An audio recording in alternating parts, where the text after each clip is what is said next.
नेहमीच सांगतो की महाराष्ट्राच्या तिजोरीवर पहिला अधिकार बळीराजाचा आहे आणि म्हणून बळीराजाच्या मागं उभं राहण्याचं काम आमचं सरकार करतं. लाडकी बहिणीचा देखील कधीपर्यंत हप्ता येईल? कारण की आता लाडकी मुख्यमंत्री माझी लाडकी बहीण योजना जी आहे याचा देखील ठरल्याप्रमाणे त्यांच्या खात्यामध्ये पैसे जमा होत आहेत. ते देखील वेळेवर नियोजित वेळेवर तेही जमा होतील.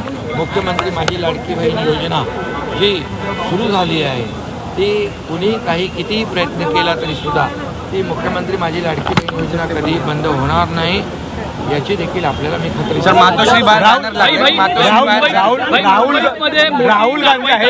राहुल गांधी आहे ते झेंझी बरोबर संवाद करताना पाहायला मिळतात. कुठेतरी तरुणांना आकर्षण करण्याचा हा प्रयत्न आहे का राहुल गांधींकडून?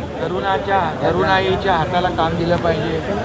तरुणाई शिक्षण रोजगार त्यांना सुविधा उपलब्ध करून दिल्या पाहिजे आणि म्हणून महायुती सरकार जे आहे ते गेल्या महायुती सरकारच्या काळामध्ये स्टार्टअपपासून स्किल डेव्हलपमेंटपासून रोजगारापासून या ठिकाणी उद्योगांमध्ये देखील तरुणाईच्या हाताला काम मिळालं पाहिजे यासाठी काम करते. या देशाचे प्रधानमंत्री नरेंद्र मोदी साहेब देखील तरुणाईसाठी हा देश तरुणाईचा देश आहे. त्यामुळे या देशामध्ये तरुणाईसाठी अनेक निर्णय आपल्या केंद्र सरकारने घेतले, राज्य सरकारने घेतले. त्यामुळे नुसतं असं या ठिकाणी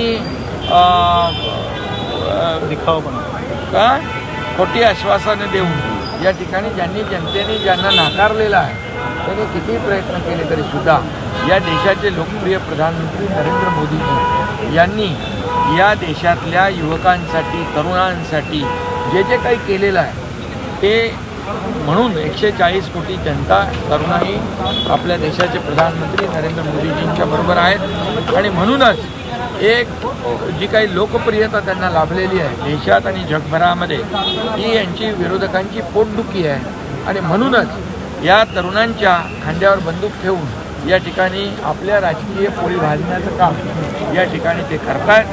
आणि म्हणून मी आपल्याला एवढंच सांगतो किती काही राजकारण केलं तरीसुद्धा तरुणाई देखील देशाचे प्रधानमंत्री नरेंद्र मोदीजी यांना ओळखते. या देशातली 140 कोटी जनता देखील मोदी साहेबांना ओळखते आणि रोटी कपडा मकान आणि रोजगार देणारं हे NDA सरकार आहे, मोदीजींचं सरकार आहे आणि म्हणून आमचं महायुतीचं सरकार देखील लाखो लोकांना नोकऱ्या देण्यासाठी ज्या ज्या योजना या ठिकाणी केलेल्या आहेत त्या लोकांचं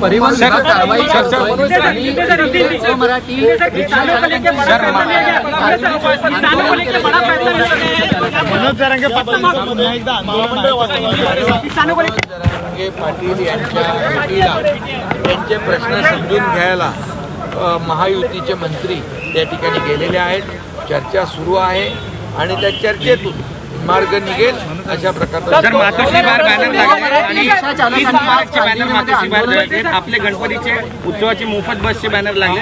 हिंदुत्वाची लाईन काल अंड फेकण्याचा प्रयत्न झाला मालगावमध्ये. बाळासाहेबांचे विचार आनंदीगे साहेबांची शिकवण घेऊन आम्ही पुढे चाललोय आणि त्यामुळे आमचे गणेश भक्तांच्या स्वागताचे किंबहुना कोकणामध्ये गणेश भक्त लाखोंच्या संख्येने जातात. त्यांच्यासाठी ST मोफत सोयीसुविधा देण्याचा जो काही उपक्रम आम्ही गेल्या अनेक वर्षापासून राबवतोय हा जो सण गणेश भक्तांचा आहे त्याचे बॅनर आम्ही लावलेले आहेत.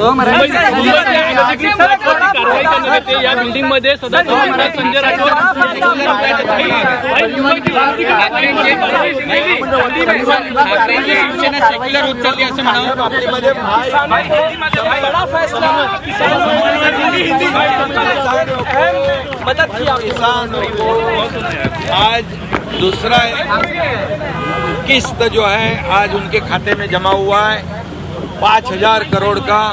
इसके पहले भी 6 लाख लोग किसानों को पहला हफ्ता गया 5,000 करोड़ का. अभी 6 लाख किसानों को 5,000 करोड़ का दूसरा किस्त गया है. 10,000 करोड़ के किस्त जो है इंस्टॉलमेंट किसानों के खाते में जमा हुए हैं. ये किसानों का सरकार है, ये किसानों की सरकार है. किसानों के पीछे खड़े रहने का काम हमारी सरकार कर रही है। ये महाराष्ट्र के तिजोरी पर किसानों का पहला अधिकार है, इसलिए किसानों के पीछे हमारी सरकार खड़ी है। सरकार कह रही है आप लोग